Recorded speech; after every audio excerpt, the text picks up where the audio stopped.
अस्सलाम वालेकुम व्यूअर्स, आखिर कब तक के साथ मैं हूं काशिफ बशीर खान। व्यूअर्स, हमेशा की तरह पहले डेवलपमेंट्स जो आज हुई हैं वो आपसे शेयर करेंगे, फिर अपने जो गेस्ट हैं, स्टीम गेस्ट मेरे साथ स्टूडियोज में हैं और जो लाइन पे होंगे उनसे बात करेंगे।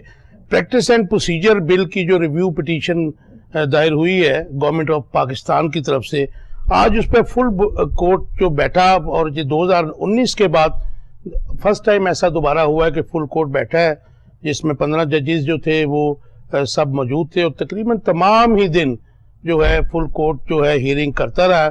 और आज जो है सुप्रीम कोर्ट के चीफ जस्टिस काजी फाइज ईसा का भी पहला दिन था और उन्होंने एक और बात जो मीडिया ने रिपोर्ट की वो ये थी कि उन्होंने प्रोटोकॉल लेने से भी इनकार किया और सरकारी गाड़ी जो चीफ जस्टिस के लिए होती है, अदरवाइज तो उनके पास जाहिर है कि सुप्रीम कोर्ट के जज का प्रोटोकॉल तो होगा और उसके बाद सरकारी गाड़ी जो है सुप्रीम कोर्ट के जज की वो भी उनके पास ही होगी, लेकिन इन 2-3 चीज़ों से उन्होंने इनकार किया और पुलिस की गार्ड जो थी चीफ जस्टिस की, सुनने में आया कि उसको भी वापस भिजवा दिया।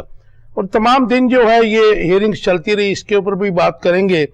उसके अलावा बिलावल भुट्टो जरदारी साहब ने जो बम्बारमेंट शुरू की हुई है वो उसकी भी कुछ लुबेलबाब आपको बता देते हैं। एक तो उन्होंने कहा कि इलेक्शंस की डेट इलेक्शन कमीशन फौरी तौर पर अनाउंस करे, और ये मुतालबा जो है पीटीआई का भी है, इनका भी है, मतलब मेन जो बड़ी जमातें हैं, लेकिन मुस्लिम लीग नून जो है वो बावजह इसके ऊपर कोई बात नहीं कर रही है, जिससे लगता है कि इलेक्शन कमीशन के साथ उनका कोई गठजोड़ है और या उन्होंने उनके साथ कोई मुकमुका किया हुआ है। ये परसेप्शन है, this is not my opinion. इसके अलावा बिलावल भुट्टो जरदारी साहब ने यह भी कहा कि पीपल्स पार्टी ही मुल्की मसाइल का हल कर सकती है सिर्फ। उसके अलावा उन्होंने कहा जी लोगों को गलतफहमी है कि पाकिस्तान पीपल्स पार्टी पंजाब से वाइप आउट हो गई है, हम हैरान कुन नताइज देकर पंजाब से भी अक्सरियत लेंगे।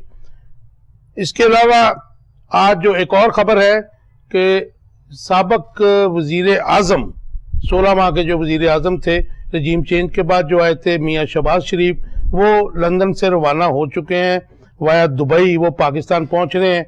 उनके साथ उनके कार खास भी हैं अता तारड़, और सुना है कि वो यहाँ पे आके कोई लीगल लोगों से जो है कानूनी लोगों से मिलेंगे, मियाँ नवाज शरीफ की वापसी को मुमकिन बनाएंगे। हो सकता है कि नैब के केसेस जो वापस हो रहे हैं उन पर भी बात हो। और इसके अलावा एक और डेवलपमेंट जो इस्लामाबाद हाई कोर्ट में हुई है वो ये है कि वजारत दिफा ने वहाँ पे बयान हल्फी दिया है कि हमने किसी भी सियासी या गैर सियासी शख्स की रिकॉर्डिंग नहीं की है। ये एक बड़ी डेवलपमेंट है कि रिकॉर्डिंग्स आपने देखी कि पिछले 1 साल से मुख्तलिफ लोगों की रिकॉर्डिंग्स जो हैं वो चैनल्स पे भी आ रही हैं, मीडिया पे भी आ रही हैं। वजारत दिफा ने तो इनकार कर दिया इसके ऊपर। चेयरमैन पीटीआई की जो सीक्रेट एक्ट के तहत जो उनके ऊपर मुकदमा है साइफर केस में, उसकी जमानत की हियरिंग की next date Islamabad high court ने उनके वकील की ये इस्तदा मुस्तरद कर दी कि नेक्स्ट डेट जो है वो इसी हफ्ते रखी जाए। और फिर लास्ट जो खबर मेरे पास है, वैसे तो बहुत खबरें होंगी, चौधरी परवेज लाई 1 रोज के राहदारी रिमांड पर एंटी करप्शन के हवाले कर दिए गए। मैं अब तारुफ कराऊंगा अपने मुअज़्ज़ज़ मेहमानों का जो स्टूडियोज में मेरे साथ है। चौधरी मुनव्वर अंजुम साहब हैं जो मरकजी डिप्टी सेक्रेटरी हैं इंफॉर्मेशन पीपल्स पार्टी के। मुनव्वर अंजुम साहब, वेलकम टू द शो। दूसरे गेस्ट मेरे साथ है, बहुत सीनियर जर्नलिस्ट है मुदस्सर इकबाल भट्ट साहब। भट्ट साहब, वेलकम टू द शो।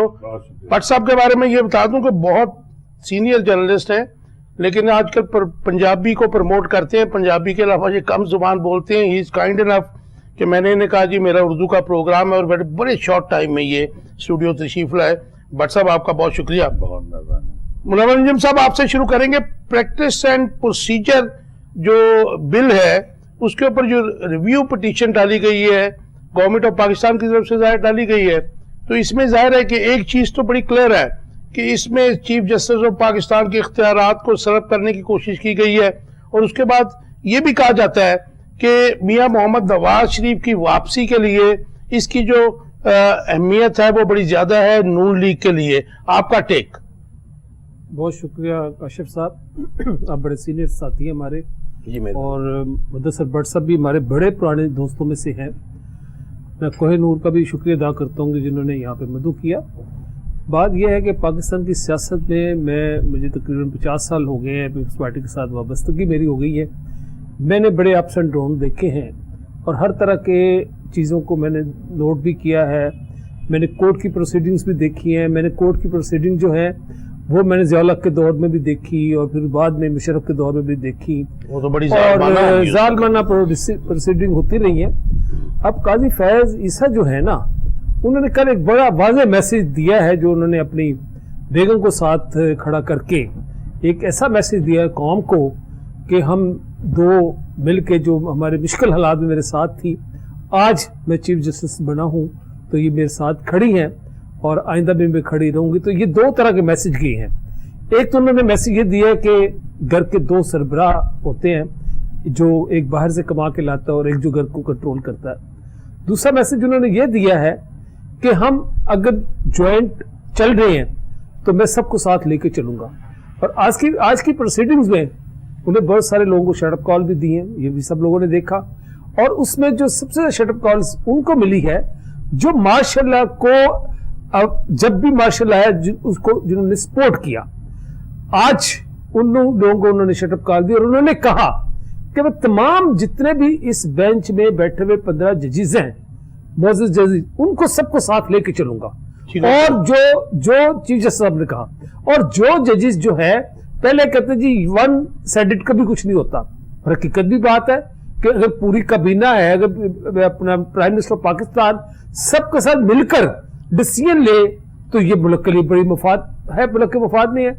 इसी तरह जैसे अफवाज पाकिस्तान है, वो जब कोर कमांडर का इजलास करता है तो सब मिलकर वो फैसला करते हैं कि जी पाकिस्तान को इस तरफ लेके जाना है। तो अगर जजेस ने ये फैसला कर लिया है तो मैं समझता हूँ उसको अप्रिशिएट करना चाहिए। बेसिकली इसमें 184(3) जो है उसके ऊपर ही ज्यादा फटा था कि जो सुओ मोटो लेने की ज्यूरिसडिक्शन थी सुप्रीम कोर्ट के चीफ जस्टिस की, उससे कुछ लोगों को मतलब जाहिर है उससे नाराज थे बहुत सारे सियासी लोग। बात यह है सुओ मोटो जो है वो आपको पता है कि ये इसको मिसयूज भी किया गया है, और वो साकिब निसार साहब के दौर में तो बहुत ही मिसयूज हुआ, और उससे पहले इफ्तिखार चौधरी के दौर में भी बहुत ज्यादा। तो आप पीपल्स पार्टी वाले थे। जी हाँ, उस दौर में बहुत मिसयूज हुआ। सो ये तो वाकई मैं समझता हूं कि सुओ मोटो भी लेने के लिए वो तमाम बेंच जब बनता है तो उससे पहले आपस में इनको डिसीजन करना चाहिए कि लेना चाहिए कि नहीं। मैं समझता हूं कि इसमें सुओ मोटो लेना नहीं चाहिए। अगर सुओ मोटो प्राइम मिनिस्टर नहीं लेता, पार्लियामेंट नहीं लेता, हालांकि पार्लियामेंट के इख्तियार में है कि वो भी किसी को कॉल कर सकता है, वो भी चीफ जस्टिस को कॉल कर सकता है, वो भी किसी मतलब बड़े इदारे के लोगों को कॉल कर सकता है, लेकिन उसने नहीं किया। पार्लियामेंट ने हमेशा इदारों की जो है ना। मैं रंजन साहब आपकी तरफ दोबारा आता हूं। मैं दरअसल इकबाल भट्ट साहब का टेक भट्ट साहब, ये प्रैक्टिस एंड प्रोसीजर बिल जिसमें सबसे बड़ा फटा तो ये है कि वो जो सुओ मोटो का उनका इख्तियार था उसको चैलेंज किया गया, उसको खत्म करने की कोशिश, या क्योंकि अभी तक स्टे है, मैं कोशिश ही कहूंगा। उसके अलावा जो मियां नवाज शरीफ साहब ने आना है अपील का हक जो है दोबारा देने के लिए, उसका भी शिक इसमें शामिल थी। आपका टेक प्लीज। बहुत शुक्रिया काशिफ साहब। बुनियादी बात तो ये है कि ये जो कानून बनाया गया, असेंबली ने जो बिल पास किया, जी, उसमें इन पार्टियों के अपने मुफादात शामिल थे, और बुनियादी मसला वही है जिसका आपने जिक्र किया है कि ये चाहते थे कि अपील का हक दोबारा मिल जाए, नाअहली की जो तलवार इनके सर पे लटक रही है वो खत्म हो जाए। राइट। तो इसी ज़मन में ये कानून बना और जिसको चैलेंज किया गया, और फिर उसका अप्लाई भी आ गया, और उसके बाद आज की जो हेयरिंग है ये इस अंदाज में या इस मरले पे बहुत खुशाइंद है कि उसको लाइव दिखाया गया।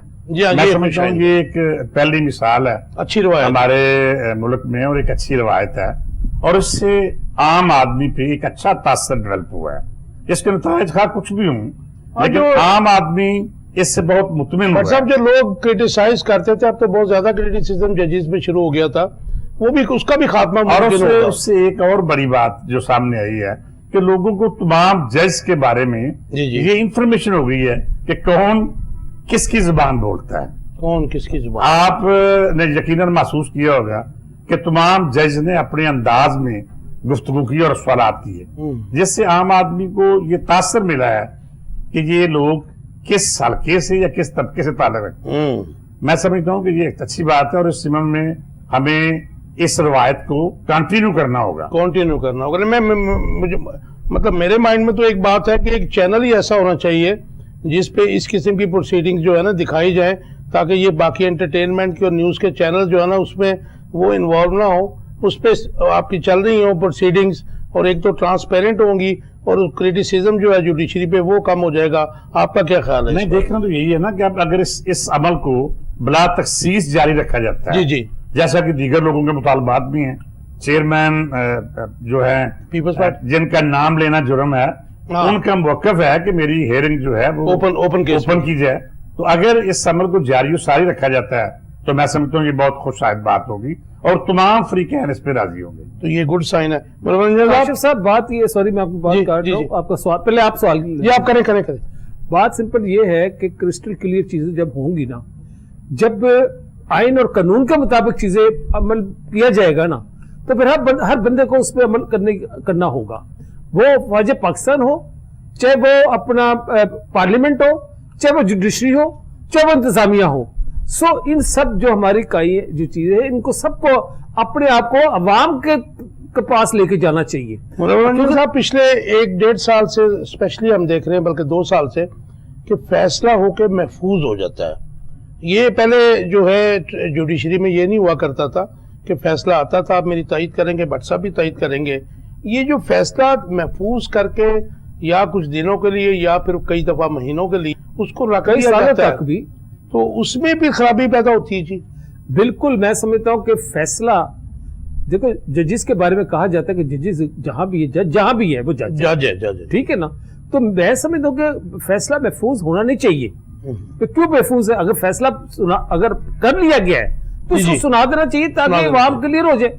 तो ये जो बात आपने पहले की है ना, वो मैं उस पर आपके साथ बिल्कुल एग्री करता हूँ कि अगर पार्लियामेंट की पूरी रिकॉर्डिंग की जाती है तो जजेस के भी अंदर जो है रिकॉर्डिंग, उसके लिए अलग चैनल होना, जिससे अवाम को पता चले कि यार वाकई जो प्रोसीडिंग्स हो रही हैं इसमें कौन कितना अपना मुल्क और कौम के साथ सिंसियर है और कौन कैसे कैसे फैसला कर रहा है। सो ये जजेस को फैसला करना चाहिए। देखें, जुल्फकार अली भुट्टो का केस आपके सामने है, आज बात हुई है, चीफ जस्टिस साहब ने भी कहा उसका। हाँ, तो आपके सामने कि वो क्यों नहीं उन्होंने कि वो पहला डिसीजन जो है वो उसमें इख्तलाफ था, लेकिन रिव्यू के अंदर आके इख्तलाफ खत्म हो गया। नसीम हसन शाह ने खुद कहा टीवी चैनल। जी हाँ। तो भाई अगर आपने मान लिया तो दोबारा केस ओपन करके तो उसको जिस जो बंदे, आपको पता है यूके में जिन्होंने फैसले गलत दिए थे उनको कब्रों से निकाल कर को सजाएं दी। इकराम बेल की लाश को उन्होंने जनाब जूते मारे थे ना। तो फिर ये क्यों नहीं पाकिस्तान में क्यों नहीं हो सकता? अच्छा, अबे कभी तो शुरू हो, कुछ तो पाकिस्तान में शुरू हो। अवाम कब तक ये देखती रहेगी? फैसले महफूज रखने के अमल ने शकूक व शुबहात को जन्म देते हैं जी, और उससे आम तासर ये डेवलप होता है कि ये फैसले कहीं और से आ रहे हैं, कहीं और। मैं समझता हूँ कि फैसले फौरी अनाउंस होने चाहिए और उससे अवाम में ये तासर उभरेगा कि जो इंसाफ है वो दुरुस्त अंदाज में हो रहा है। अदरवाइज आम बंदा यही महसूस करता है कि ये इंतजार करके कहीं से राय ली जाती है और कहीं से फैसले यहाँ पे मुसल्लत कर देते हैं। मैं भट्ट साहब की बात से एग्री करता हूं कि जब फैसला हो गया है तो आप उसी वक्त अनाउंस कर दे ताकि दूध का दूध और पानी का पानी हो जाए। ये ना हो कि भाई अब वेट कर रहे हैं कि हमने जो फैसला किया ये किसी और से पूछा जा रहा है। लोग तो ये तौसर लेते हैं ना कि शायद मैं महफूज इसलिए किया है कि अभी किसी और से डायरेक्शन मैनिपुलेट होगा, ये मैनिपुलेट होगा। इससे बेहतर है कि आप फैसला किया है तो आप उसी वक्त फैसला सुना दें। अनाउंस करें। बट साहब 16 साल की जो हुकूमत थी रजीम चेंज के बाद, उसने अवाम के कसबल सारे निकाल दिए, अवाम को मिट्टी चाटने में मजबूर कर दिया। हमसे भी बहुत लोग गिला करते हैं जी आप महंगाई पे बात नहीं करते, लेकिन मतलब जर्नलिस्ट लाइक मी हम तो रोज बात करते हैं। आज जो पेट्रोलियम की प्राइस है वो रीच से बाहर हो गई है, 350 रुपए से ऊपर चली गई, ऑलमोस्ट उसके करीब पहुंच गई है। तो महंगाई पे हम जरूर बात करते हैं, हमारे पे कोई एम्बार्गो भी नहीं है और हम अपने गेस्टों से भी कहते हैं कि ये महंगाई का हल क्या है और ये हुकूमतें क्या कर रही हैं। काशिफ साहब 16 माह की, मेरा सवाल ले लीजिए थोड़ा सा रह के, सॉरी। अब 16 माह की हुकूमत के बाद मियाँ शहबाज शरीफ साहब और उनकी कबीना डार साहब सब लोग बाहर भाग गए थे। मैं उन्हें कहता हूँ भाग गए थे। आज जो खबर आई है कि मियाँ शहबाज शरीफ साहब अतार तारड़ के साथ जो पोते हैं रफीक तारड़ के, जो मशहूर थे आपको पता है किस काम के लिए, वो आज वापस आ रहे हैं, मे भी रात को पहुंच जाएं। तो आप क्या समझते हैं पाकिस्तान के अवाम उन्हें कैसे लेंगे? पहली बात तो यह है कि 16 माह के दौरान उनके तमाम दावे दरे के दरे रह गए, जो अपने आप को बहुत सियाना और समझदार कहते थे। जी जी। जो ये समझते थे कि हमें मैनेज करने की हमें सलाहियत है। इसाक डार जैसे बंदे को ला के इस मुल्क की मैशत का जनाजा निकाल दिया गया है। मैं समझता हूँ कि महंगाई ने जितना आम आदमी को मुतासर किया है, वो उसकी मिसाल पूरी तारीख में नहीं मिलती। और आप काशिफ साहब तसव्वुर नहीं कर रहे जी जी। जिस हालात में आज का इंसान जिंदा है या आज के सल में लोग जिंदा हैं, वो पूरी तारीख में नहीं आया। और इसका अंदाजा शायद अभी आपको नहीं है। इसका अंदाजा इन सियासतदानों को तब होगा जब वे फील्ड में निकलेंगे। और मेरा ख्याल है थोड़ा अर्सा ही है कि अवाम भी अब जज्बात को उभरने वाले हैं। वो जो खामोशी है वो खत्म होने वाली है। और जब खामोशी खत्म होगी तो उनके लिए बहुत सारे मसाइल पैदा होंगे लोगों के लिए, जो सफेद पोश समझते हैं या जो अपने आप को बड़े लोगों में तस्वर करते हैं। मेरी वैसे नून लीग के लिए एक तजवीज है जी जी कि वो लाजमी तौर पे जब अपने जलसों में जाए ना, तो इसाक डार को जरूर साथ रखे। किसको रखेंगे? इसाक डार को। नवीद साहब, मेरा ख्याल है अंजुम साहब, इसमें आप भी बराबर के शरीक है। नहीं, हम नहीं। और हमारी वजारतों ने डिलीवर किया है। मैं ये हमारे फॉरेन अपने मिनिस्टर ने डिलीवर किया है। हमारे जो एनवायरमेंट मिनिस्टर थी डिलीवर किया। आप इस तरह अपनी जान नहीं छुड़ा सकते। ये बात पीडीएम का हिस्सा नहीं रहे, हमेशा हमने हुकूमत का बात बिल्कुल दुरुस्त है कि आप उस हुकूमत का हिस्सा थे जिस हुकूमत ने इन लोगों का जीना दोबार किया। ये पीडीएम का आप कहते हैं नहीं हिस्सा, लेकिन उस इत्तेहादी हुकूमत का तो आप हिस्सा थे। जी साथ नहीं, इत्तेहादी हुकूमत और हम जो है ना हुकूमत का हिस्सा जरूर थे, क्योंकि मुल्क में जो हालात हो रहे थे, हम समझते थे कि इस वक्त अगर हमने अब, क्योंकि फॉरेन मिनिस्ट्री के लिए वो सब लोगों ने फैसला किया कि पीपल्स पार्टी के जो लोग हैं वो बिलावल भुट्टो ज़रदारी ज्यादा अच्छा कन्विंस कर सकते थे। यही वजह थी कि हमने कन्विंस किया, जितने टूर बिलावल साहब ने किए और आपने देखा कि लोगों ने अप्रिशिएट किया। लोगों ने अप्रिशिएट किया, लेकिन पाकिस्तान के लिए वो क्या लेके 1 अरब से ज्यादा उन्होंने उनसे निकाल दिया। फिर उन्होंने अपने जो तलकात थे वो बेहतर किए, जो आपके अपने तलकात बेहतर किए, वो डिफॉल्ट होने से बचा दिया। डिफॉल्ट तो बस अब मुझे एक आप ले लीजिए, आपके लिए भी वो है जुमला। मुझे एक आज इनसाइडर ने बताया, जफर लाली साहब ने मुझे कॉल की है। उन्होंने कहा कि जी मतलब $1 अरब की बात कर रहे हैं, तो $1 लाख का अगर सामान आज हम ना पहुंचाते यूक्रेन में असला, तो आज हम डिफॉल्ट हो जाते। हमारी पोजीशन इंटरनल ये है, तो हम कहाँ बचे हैं? मुझे बताया टेक्निकली तो हम कब के डिफॉल्ट हो चुके हैं। जी भाई साहब, मैं तो ये समझ रहा हूँ कि ये डिफॉल्ट ना होने वाली बात ही गलत है। हम डिफॉल्ट है और मौजूदा जो हालात है, मैं जैसे अर्ज कर रहा था कि आम आदमी का जीना दोबार है। महंगाई कई 100 गुना बढ़ चुकी है और जो वारदातें हैं, मैं पिछले दिनों क्राइम बढ़ जाता है, गुर्बत के साथ मेरी एक पुलिस अफसर से बात हो रही थी, तो वो कह रहा था कि कई 100 गुना इजाफा हुआ है वारदातों में, जिनको पुलिस रिपोर्ट करने से कासर है। लाहौर में डेली हजारों वारदातें हो रही हैं, जिसमें पर्स छीने जाते हैं, गाड़ियां छीनी जाती हैं, और इन हालात में आम आदमी और शरीफ आदमी का जीना दुभर कर दिया है। और ये 16 माह के दौरान इन्होंने जो कारकर्दगी दिखाई है, ये इसका खमियाजा ये तो भुगते ही भुगतेंगे, उसका खमियाजा अवाम भुगत रही है। और मैं ये समझता हूँ 3.5 साल में जो इमरान खान कर गया ना, ये सारा सर उसका मुआवजा कर लें, उसका मुआवजा कर लें, उसका मुआवजा कर लें। अच्छा मनोरंजन साहब, 3.5 साल को भी अगर आप कहते हैं ठीक है, आपकी बात से मैं डिसएग्री नहीं करता, लेकिन उससे पहले का जो 5 साल थे जिसमें लूटा भी गया और तबाही फेरी गई, आप उसका नाम क्यों नहीं लेते हैं? आपके तो देखे ना जी, आपके तो राइवल पार्टी थी जिसके साथ मिलकर आपने 16 महीना हुकूमत की, चाहे आप पीडीएम का हिस्सा नहीं था, लेकिन हमने इमाम के इंटरेस्ट में वो कबूल किया था। हमने कड़वी गोली इसलिए खाई थी कि हम चाहते थे कि ये मुल्क बच जाए, क्योंकि अगर हम भी मैदान से हट गए, हम भी पीछे चले गए, तो इस मुल्क को कौन बचाएगा? अवाम का इंटरेस्ट कोई था, ये इनका अपना इंटरेस्ट था, इन 12 जमातों का अपना इंटरेस्ट था। ये अपने मुकदमात से जान छुड़ाना चाहते थे, अपने मुकदमे हल्के करना चाहते थे, और अपने आप को इस पोजीशन में लाना चाहते थे कि वो दोबारा सर्वाइव होके उस लूट मार में दोबारा मुकदमों में तो कोई चीज साबित हो नहीं सकी, और हमारे मुकदमे तो 1835 से पहले खत्म हो गए थे। पोलिटिकल विक्टिमाइज जरूर हुई, वो पोलिटिकल विक्टिमाइज और चीज होती है, मुकदमे अब अच्छा मनोरंजन साहब, देखिए 16 माह में हमें कहीं से ये पता नहीं चला कि जो कुछ इसाक डार या शहबाज शरीफ की टीम कर रही थी, वो मैं समझता हूं कि अवाम को जिंदा दरगोर करने के मुतरादिफ था, जिसके असरात आफ्टर शॉक्स अभी भी हैं। क्योंकि अभी भी जो निगरान हुकूमतें हैं उनमें नून लीग के जो हैं वुज़रा मरकज में भी और पंजाब में भी हैं, लेकिन फवाद हसन फवाद और अभी भी नून की हुकूमत ही समझे ना, ठीक है ना जी। लेकिन हमें कहीं से ये नहीं आई, वेव नहीं आई, कोई बयान नहीं आया कि पीपल्स पार्टी की क़यादत ने उनकी मजम्मत की हो या उनके खिलाफ बोले हो। इवन असेंबली में भी सारा जोर जो तमाम लोग हैं वो एक मखसूस जमात को तहबाला करने के लिए इस्तेमाल होता रहा, उसके अलावा तो कोई बात नहीं हुई। अवाम के लिए तो कोई बात नहीं हुई। 16 हमारे चेयरमैन ने क्लियर बात की है। उन्होंने कहा जो इस वक्त बैठे हुए उनके 4 नून लीग की हुकूमत है, नून लीग के जो 4 वज़रा उन्होंने बना लिए, किससे पूछ के बनाए? उन्होंने खुद बनाए। फवाद सदफाद की बात आपने खुद कर दी है। लेकिन आप ये मुझे बताइए कि वो भी तो उसी हुकूमत के वजीर खारजा थे ना, जिनके ऊपर इल्जाम ये आ रहा है कि 1 अरब से ज्यादा उनकी ट्रैवलिंग पे खर्च हुआ है। ऐसी कोई बात नहीं, 1 पैसा भी उनकी ट्रैवलिंग पे खर्च नहीं हुआ, सब उन्होंने अपनी पॉकेट पे खर्च किया। ये रिकॉर्ड की बात है, नहीं तो रिकॉर्ड निकाल ले। आप अगले शो में कहें तो मैं रिकॉर्ड ले आता। चले हम भी इस पे रिकॉर्ड ले लेते हैं जी, इसके ऊपर ले लेंगे इसके ऊपर। बट साहब जी, बिलावल जरदारी साहब कह रहे हैं कि जी जो है मुल्की मसाइल का हल सिर्फ पीपल्स पार्टी के पास है, और इसके अलावा वो कहते हैं जी कि पंजाब में हम जो है वो इंशाल्लाह बड़ी अक्सरियत लेंगे। और ये जो एक परसेप्शन फैलाया गया है कि जी पंजाब जो है पंजाब से वाइप आउट हो गई पीपल्स पार्टी, तो वो भी गलत है। काशिफ साहब, मैं ये समझता हूँ कि ये दोनों पार्टियां अवाम अच्छी तरह आजमा चुके हैं। पीपल पार्टी का दौर भी अच्छी तरह देखा गया, मुस्लिम लीग नून के दौर भी इन लोगों ने आजमाए। मैं नहीं समझता कि इन्होंने अपने अदवार में कोई ऐसे कारहाय नुमाया अंजाम दिए हों जिन्हें कौम याद रखेगी, और उनकी बुनियाद पे ये आइंदा समझते हैं कि इक़्तिदार में आके कोई ऐसा कारनामा सा अंजाम देंगे जिससे अवाम सुखी हो जाएंगे।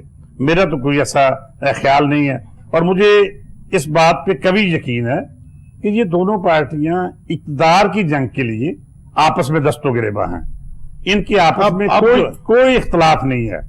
ये यकनुकाती एजेंडे पे इकट्ठे हैं कि चेयरमैन जो है जिसका नाम लेना आपने मना फरमाया हुआ है, उसको खत्म किया जाए, उसको लाकअप किया जाए, उसको बंद किया जाए। बट साहब मेरे साथ ना ख्वाजा तारिक रहीम साहब हैं, मैं जरा उनका टेक कर मैं आपकी तरफ।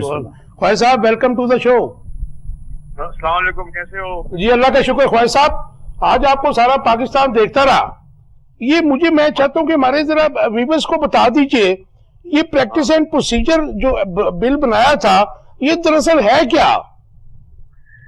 इन्होंने ये की थी कोशिश गवर्नमेंट ने कि ये बिल बनाया गया था कि क्योंकि ये शायद उमर साहब इनकी बात नहीं मानते थे या ये समझते थे कि वो हमारी बात नहीं मानते, अपनी मर्जी की बेंच बनाते हैं। तो इन्होंने बिल ये बनाया था पार्लियामेंट में कि ये बेंच जो होंगे उसके लिए 3 मेंबर कमेटी होगी। फिर उन्होंने ये कहा कि ये कमेटी जो है ये फैसला करेगी कि क्या करना है। ये तो 184(5) की बात आ गई जी। ये कर दिया कि जो अगर कमेटी चाहे आगे भेज सकती है, यानी कि जो काम है वो उन्होंने एडमिनिस्ट्रेटिव के तौर पे करना शुरू कर दिया। फिर ये किया कि 184(3) के खिलाफ उन्होंने कहा जी कि हम अपील देंगे। मेरा पॉइंट ये है कि आप काम करें, जरूर करें, अच्छी चीज है, मगर जो कुछ करें जो क्वाइद के मुताबिक करें, क्योंकि जो रूल्स है सुप्रीम कोर्ट के वो जजेस की अपनी स्वाबदीद है, वो रूल्स में जो चेंजेस करना चाहते हैं वो चेंजेस कर लें, क्योंकि वो तो कॉन्स्टिट्यूशन के तहत रूल्स बने हुए हैं। दूसरा 184(3) में अगर अपील आपने रखनी है तो ऑर्डिनरी लॉ के साथ आप नहीं कर सकते, आपको कॉन्स्टिट्यूशन अमेंडमेंट करनी पड़ेगी। अच्छा, ये जो एक्ट इन्होंने बनाया है दूरी असेंबली से, आपका स्टांस बिल्कुल ये है, क्योंकि मेरा भी यही स्टांस था कि जो कॉन्स्टिट्यूशन के आर्टिकल्स हैं उनको अमेंडमेंट से आप जो है रिप्लेस कर सकते हैं। नहीं, आप ऑर्डिनरी लॉ के थ्रू नहीं कर सकते, ऑर्डिनरी लॉ के थ्रू नहीं कर सकते। और ये इन्होंने जो भी इनको एडवाइजर थे वो उन्होंने कराने की कोशिश की है। आज सारा दिन लगा है, आप इंशाअल्लाह ताला सही रास्ते पे हम आए हैं सब। तो 3 तारीख को ये फाइनल इंशाल्लाह हो जाएगी। 3 तारीख को डिसीजन आ जाएगा जी, आप अकॉर्डिंग टू यू? जी आ जाएगा 3 तारीख को। ख्वाजा साहब ये इस जो रिव्यू पिटीशन में ये लोग गए हैं, गवर्नमेंट गई जाहिर है जी, तो इसका कोई ताल्लुक मियां नवाज शरीफ की माफी से भी है? वो एक लॉ था वो जो बना हुआ था, वो इन्होंने बनाया था review of supreme court order, जी, उसको भी उन्होंने उड़ा दिया। उस रिव्यू के जो लास्ट है आर्टिकल वो यही है जो यहाँ पे है। जिसमें ये कहा गया है कि आप का अगर कोई रिव्यू डिसमिस हो 184(3) में, तो आप जब मर्जी चाहे वो 10 साल पुराना हो, आप उसके खिलाफ अपील कर सकते हैं। तो वो उधर भी डाल दिया उन्होंने। जब ये सस्पेंड हुआ तो एक नया लॉ बना दिया और वो भी सेट असाइड हो गया, उसमें भी इन्होंने रिव्यू डाल दिया है। तो आप देखें, अल्लाह करे देखो क्या होता अच्छा, है। उसकी रिव्यू पिटीशन की भी डेट नहीं आई है, जो उसकी हियरिंग नहीं हुई, उसकी हियरिंग नहीं हुई। मगर ये जो अगर ये जो फैसला 3 तारीख को होगा, उसका उसके ऊपर काफी असर होगा। लेकिन ख्वाही साहब, ये तो फिर पर्सनल स्पेसिफिक लॉज ही हो गए ना सारे ही। ये सारे लॉ इंशाअल्लाह ताला होंगे, चलेंगे। कुछ रिलीफ मिलेगी, कोई जो ऐसे लॉज हैं जो पार्लियामेंट बना सकती है, वो ठीक है बनाए, हमें उसमें कोई इतराज नहीं है। तो आप पार्लियामेंट की पावर तो नहीं छीनते, मगर ये आपका कह दें कि पार्लियामेंट का ये कह दें कि आदमी औरत है और औरत आदमी है, तो वो नहीं हो सकता। वो नहीं हो सकता। लेकिन आप जब आप पुराने देखें ना जी, आपने बहुत लंबी इनिंग खेली है एज ए जूरिस्ट। मैं आपसे ये पूछना चाह रहा हूँ कि ये कैसे हो सकता है कि एक बंदा जो है 2017 में 16 में जिसको डिस्क्वालीफाई किया, अपील भी खत्म हो गई, राइट ऑफ अपील खत्म हो गया, उसके लिए अधूरी असम्बली से आपने एक एक्ट पास करवा लिया, उसके बाद आप फिर वो बड़े शद्दोमत से जो है वो वापसी की डेट भी दे रहे हैं। नहीं, और इसमें तो बशीर आज इसीलिए वहां पे 2-3 जजेस ने कहा है, इसका मतलब ये है कि आप जो पुराने मार्शल लॉ के केसेस हैं, जो पुराने लोगों के केसेस हैं, वो सारे खोल दें, क्योंकि आपने कोई टाइम लिमिट तो रखी नहीं उसमें। तो ये तो नहीं हो सकता, लोग यहाँ पे तो कोई 1000 केस आ जाएगा। आज तो बल्कि जस्टिस मुनीर का भी जो डिसीजन है उसकी भी बात हुई, भुट्टो साहब के केस की भी बात हुई ना जी, यू वर देयर ना जी। सारा कुछ हुआ जी। और फिर आज इफ्तिखार साहब का रिकॉर्डिंग वाले केस की बात भी हुई। बात यह है जी कि बात वही करनी होनी चाहिए जो रीजनेबल हो और जो सही हो। मैं किसी शख्सियत के मतलब या किसी के मतलब मेरा उसमें कोई काम नहीं है। मेरा आर्गूमेंट सिर्फ ये है कि पार्लियामेंट वो करे जो उसको अलाउड है। पार्लियामेंट ने अगर जो करना है थ्रू ए कॉन्स्टिट्यूशनल अमेंडमेंट, तो वो कॉन्स्टिट्यूशनल अमेंडमेंट के थ्रू करे। इनकी प्रॉब्लम ये थी कि इनके पास 2/3 मेजोरिटी नहीं थी, इसलिए इन्होंने टिक्का जोरी ये काम शुरू किया। बल्कि ख्वाही साहब यहाँ तो ये भी था कि 7 अरकान बैठे हैं और एक्ट जो है मंजूर कर लिया गया कौमी असम्बली से। हमने तो ये भी देखा। मैंने ये कहा, मैंने कहा जी आप 24 करोड़ की बात करते हैं, अगर आप रिकॉर्ड आ जाए, आपने रिकॉर्ड मंगाया हुआ है कि उस दिन मेंबर थे कितने। मेरे ख्याल में 20 या 21 बंदे थे, तो वो 24 करोड़ वाली बात तो बनती ही नहीं ना। तो 12 करोड़ तो पहले बाहर बैठे हुए, रिजाइन करके बैठे हुए थे। ख्वाही साहब, आप जो ये इस किस्म की पर्सनल स्पेसिफिक कानून साजी हुई है, इसमें से अब नून लीग को आप कसूरवार ठहराते हैं कि आइन की खालिक जमात पाकिस्तान पीपल्स पार्टी भी बराबर की शरीक है। Your take please. भाई जिसने भी ये बिल पास किया, इसमें तो स्पीकर साहब को भी देखना चाहिए था, इसमें सेनेट के चेयरमैन साहब को भी देखना चाहिए था, इसमें जो वहां और जब प्रेसिडेंट साहब ने वापस भेज दिया था ये लॉ, तो इसमें ये खामी है, तो फिर इनको तो दूर करना चाहिए था। ना कोई डिस्कशन हुई है और ये तो अजीबोगरीब है। ये तो ऐसे लगता है कि किसी खास मकसद के लिए बनाया गया है। ख्वाही साहब, चेयरमैन तरीके इंसाफ की जो बेल की थी सीक्रेट एक्ट के तहत, उन्होंने बेल अप्लाई की थी, वो रिजेक्ट हुई थी, तो उसके जो बुकला हैं उन्होंने इस्तदा की इस्लामाबाद हाई कोर्ट से कि नेक्स्ट डेट इसी हफ्ते रखी जाए, जिसको मुस्तरद कर दिया गया। ये सीक्रेट एक्ट पे भी जरा थोड़ी सी एक लाइन की जरा रोशनी डाल दीजिए प्लीज हमारे व्यूअर्स के लिए। ये जो इनकी बेल उसमें हुई थी साइफर साइफर केस में जी, तो इस्लामाबाद हाई कोर्ट ने क्या कहा है? उन्होंने उनके वकील ने एक माह की डेट एक हफ्ते की डेट मांगी कि इसी हफ्ते में हियरिंग दोबारा रख लें, एंड दैट वाज रिफ्यूज्ड, मुस्तरद हो गई। क्या कहा उन्होंने कि ये अपने वक्त पे आएगी? जी अपने वक्त से आएगी।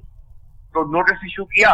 ये अब इतनी डिटेल्स तो मुझे नहीं पता, लेकिन जो हमें रिपोर्ट हुआ है वो यही है कि अगर तो उन्होंने नोटिस इशू कर दी है, तो I would like to know कि कितने दिन का नोटिस इशू किया है। अगर 5-6 दिन का नोटिस या 6-7 दिन का नोटिस है तो ठीक है, वो तो फिर है अकॉर्डिंग टू नॉर्मल प्रैक्टिस है।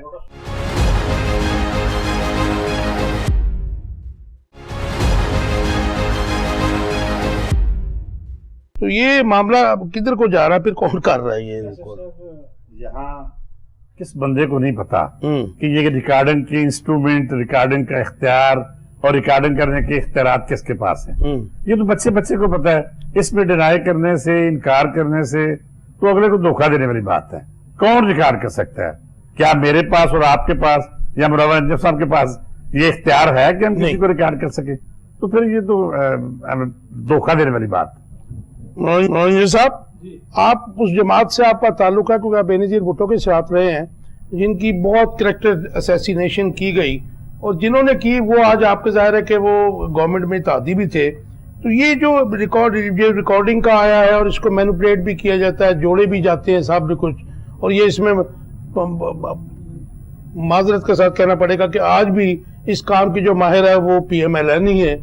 तो आप क्या समझते हैं कि वजारत दफा कह रहा है कि जी हमने किसी की रिकॉर्डिंग नहीं की, हमने किसी की ऑडियो रिकॉर्ड नहीं की, वीडियो रिकॉर्ड नहीं की, इसके अलावा फिर क्या हो रहा है फिर ये सारा कुछ? देखिए जी, मेरा जो ना थोड़ा सा तल्लुक IT से भी है। जी IT और टेलीकॉम से। मेरी कंपनी पिछले कोई तकरीबन 37-38 साल से IT में है। और ये बात ये है कि वजारत दफा का मौक़िफ़ और खारजा का मौक़िफ़ जो है ये सारा माना भी जा सकता है, क्योंकि ज़्यादातर जो आजकल के दौर में रिकॉर्डिंग्स हो रही है ना, वो हैकर्स कर रहे हैं। हैकर जो है ना वो फिर अपने पैसे बनाते हैं। अब वो हैकर जब उसकी किसी की ऑडियो को अपना किसी को देते हैं ना तो उनको डॉलर्स मिलते हैं। अब ये बात अगर वो कहते हैं कि जी हम नहीं कर रहे, तो इसका मतलब है उनको कोई तो बंदा पे कर रहा है। वो पे करने वाला कौन बंदा है? आप उनको भी पकड़े कि जो पैसे जो हैकर से लेके, और फिर वो आपको पता है जब एक ऑडियो लीक की जाती है तो वो हैकर पहले अनाउंस करता है कि मैं अगली दफा जो है ये वीडियो में दूंगा, लेकिन उस वक्त उसको ना कई करोड़ रुपए टच कर चुके होते हैं, लेकिन उसको डॉलर मिल जाते हैं। लेकिन मुनव्वर अंजुम साहब, कुछ ऑडियोज की टाइमिंग ऐसी है कि वो हैकर्स का मामला नहीं लगता, क्योंकि कुछ केसेस में आपने भी देखा, हमने भी देखा, भट्ट साहब ने भी देखा कि वो बड़े क्रूशियल टाइम पे लाके जो ऑडियो जो है वो उसको फ्लोट किया जाता है। यही तो कमाल है हैकर्स का। हैकर पैसे कहां से बनाएगा अगर वो टाइमिंग नहीं बनाएगा? नंबर 1 आपने देखा कि FBI का पूरा सिस्टम हैकर ने जो ना उठा लिया था, वो तो बड़ी मुश्किल से इन्होंने बचाया, उनको पता नहीं कितने। लेकिन मुनव्वर अंजुम साहब, अगर हैकर भी बनाता है तो कोई उससे बनवाता है ना, पैसे कौन देता है? वो बात ये जो हैकर है ना, वो किसी का ना उसका कोई बाप है, ना उसका कोई बेटा है, ना उसकी कोई माँ है, ना उसकी कोई बहन है। हैकर का सिर्फ है कि वो पैसे बनाना है। अच्छा मजे की बात फिर ये है। एक बात सॉरी मैं ऐड करने लगा, जैसे मुदस्सिर साहब ने कहा कि जी वो कम से कम वो लोग बना रहे हैं। मैं कह रहा हूं कि मुझे नहीं पता, शायद वो भी इन्वॉल्व हो। मैं नहीं कहता, मैं किसी पे नहीं इल्जाम तराशी करता, क्योंकि मुझे ये पता है कि ये काम जो है ना कोई एक मंसूबा साज नहीं है, एक बहुत सारे हैं इसमें, बहुत पीछे हैं। अच्छा, और लोग बहुत सारे लोगों के मुफाद आते हैं। बेनिफिशियरी कौन है इसका? देखना तो ये होगा कि इसका बेनिफिशियरी कौन है। अगर बेनिफिशियरी वो सियासी लोग हैं तो फिर अंडरस्टूड बात है कि उनकी अशीर बात शामिल होगी। ये भी तो हो सकता है वो मतलब है कि ऐसी बेनिफिशियरी बने। जी प्लीज। मुनव्वर अंजुम साहब, हनीफ अब्बासी साहब ने परसों एक बयान दिया कि जी भुट्टो मर गया, क्योंकि आपका एक स्लोगन है कि भुट्टो जिंदा है। जाहिर है कि भुट्टो फिजिकली तो मर गया, 1979 4 अप्रैल को उनकी डेथ हो गई, हैंग कर दिया गया। उसके बाद उन्होंने एक तजलील के अंदाज में कहा कि जी भुट्टो मर गया सब कुछ। दूसरे दिन उसकी उन्होंने जनाब तरदीद कर दी। ये बड़ा इजी है कि किसी को गाली निकाल दी जाए, दूसरे दिन तरदीद कर दी जाए, माफी मांग ली जाए। तो फिर ये तो मामला तो वहीं पे है कि लोग कहते हैं कि ये अवाम को बेवकूफ बनाने के लिए ये आपस में एक दूसरे से फिर वही। मैं समझता हूँ जी नून लीग को फौरी तौर पर, क्योंकि नून लीग की क़यादत बेनजीर भुट्टो बिलावल भुट्टो के साथ भुट्टो साहब के मज़ार पे भी गई और उन्होंने वहाँ हाजिरी दी, और इसके अलावा अपने भुट्टो साहब और बीबी की मज़ार पे भी गई। ये नून लीग को की अल्लाह क़यादत को भी माफी मांगनी चाहिए, नंबर 1। नंबर 2, उसकी रुकनीत को खत्म कर देना चाहिए, जिसने ये हनीफ अब्बासी ने बात की है। हनीफ अब्बासी ने कहा बिल्कुल उसकी रुकनीत खत्म करनी चाहिए, क्योंकि भुट्टो साहब जो है ना इस वक्त पूरी दुनिया में कोई ऐसा बंदा नहीं जो ये ना कहता हो कि भुट्टो जिंदा है, नंबर 1। नंबर 2, भुट्टो जिंदा क्यों है? भुट्टो इसलिए जिंदा है कि भुट्टो ने 73 का आइन दिया। वो सिंबॉलिक बात है, भुट्टो ने 90,000 कैदी वापस लेकर आए। भट्टो क्यों जिंदा है? उन्हें जेनरिक नेम दिए जिसको आज तक लोगों को पता नहीं। जेनरिक नेम की वजह से दवाई जो 50 रुपए की थी वो 7 रुपए पे आ गई थी। लेकिन मनोरंजन साहब, आप नजरियाती वर्कर हैं, मैं आपको बहुत पुराना जानता हूं। आपने कैदोबंद भी जो है बर्दाश्त किए हैं। जंगीर बदर साहब हमारे दोस्त थे, उनके साथ आप सारे लोग जो थे, लेकिन आपको कभी दुख नहीं हुआ कि ये वो लोग थे जिसने मुहतरमा बेनजीर भुट्टो और नुसरत भट्टो की ऑब्सीन किस्म की पिक्चर्स जो मैनिपुलेट करके, वो मैं जगह बता सकता हूँ कैबलरी में, जहाँ पे हुसैन हक्कानी ये सब कुछ करते थे, बनाते थे ब्रिज कॉलोनी के नीचे। उसके बाद आज जब आप उनके साथ खड़े हुए तो आपका वर्कर इस वजह से और दूर तो नहीं हो गया आपसे? नहीं सर, हम नून लीग के साथ कभी भी खड़े नहीं हुए। हम हमेशा अवाम के साथ खड़े हुए हैं, कौम के साथ खड़े हुए हैं। ये तासर गलत है कि हम शायद नून के साथ खड़े थे।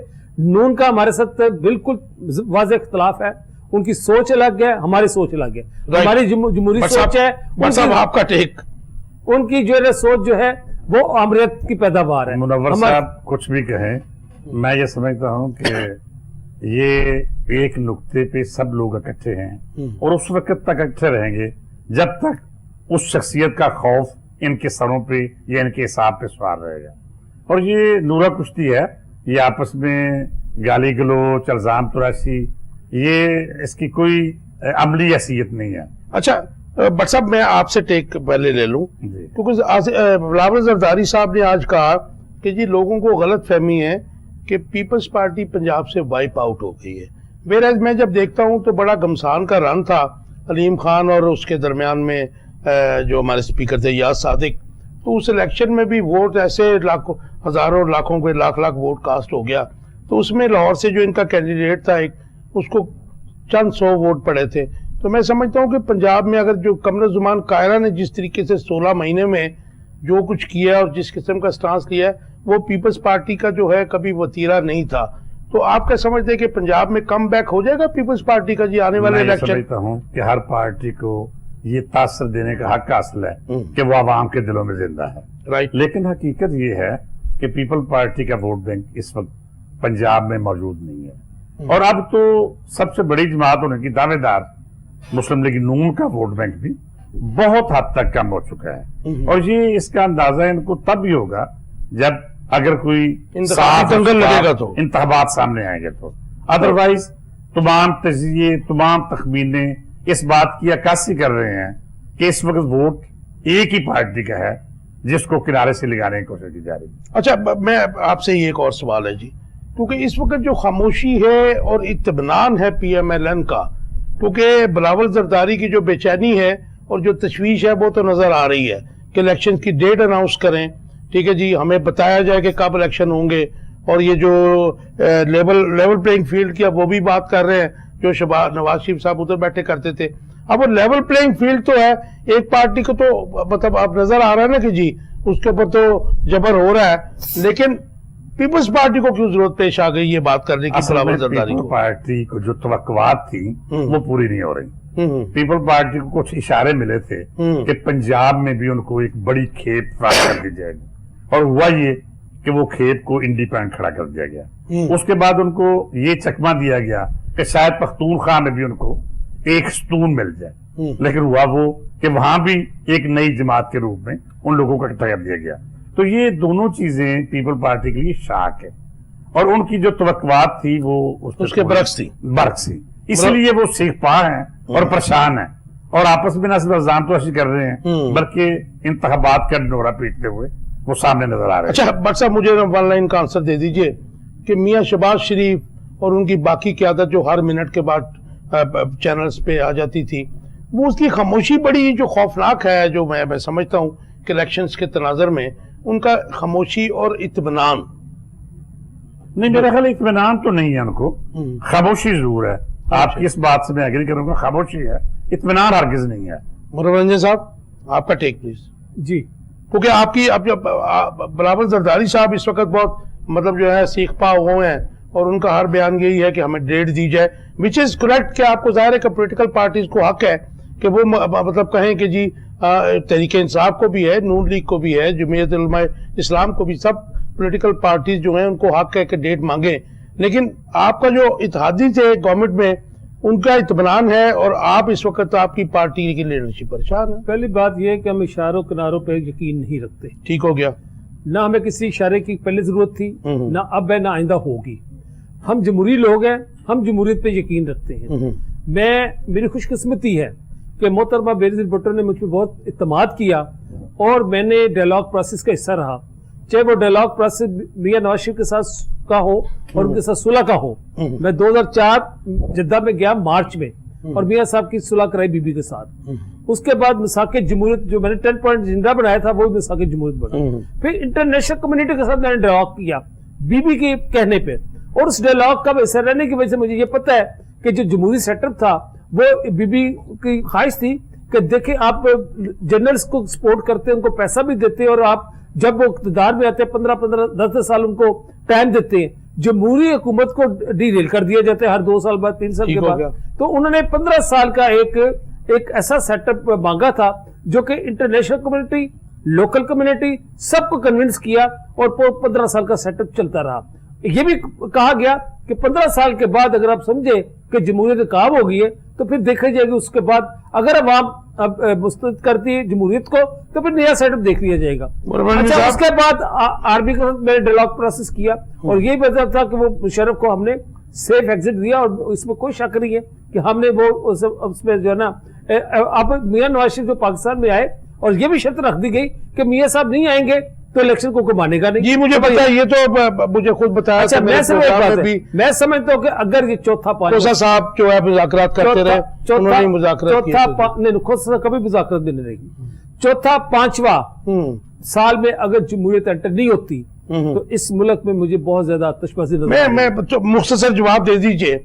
अगर जो है 90 डेज में इलेक्शंस नहीं होते, जो कि वेरी मच नजर आ रहा है, पीपल्स पार्टी का स्टांस क्या होगा? देखिए जी, पहली बात यह है कि हम समझते हैं कि अभी तो 90 डेज के इलेक्शन में हम कह रहे हैं कि जी इलेक्शन करें, और 90 डेज में अगर कोई ऐसी मजबूरी है तो 10 दिन या 20 दिन कोई आगे जाना। टाइम मेरा खत्म हो गया जी, मैं महंगाई के ऊपर एक जुमला कह दीजिए प्लीज। उसी तरह पे गुजारा करेंगे, उसी तरह पे गुजारा करेंगे, जबरदस्त कैलेंडर करेंगे, ये भी बता दूं। सवाल ही पैदा नहीं। बिकॉज आप देख रहे थे आखिर कब तक। मैं प्रोग्राम खत्म हो गया, डिबेट तो अच्छी हो रही थी, लेकिन आज फिर मैं जो है पाकिस्तान के अवाम की बात पे ख़त्म करूँगा कि पाकिस्तान के अवाम जो हैं वो इस वक्त महंगाई से बहुत बुरी तरह मुतासर हुए हैं, और ये गुर्बत जो है हमेशा अगर पास में देखें तो इनकलाबों को जन्म देती है जिसकी खून रेजी बहुत होती है। उम्मीद है आपको ये प्रोग्राम पसंद आया होगा, हमें आपके फीडबैक का इंतज़ार रहेगा। अपना बहुत सा ख्याल रखिएगा। अल्लाह हाफ़िज़।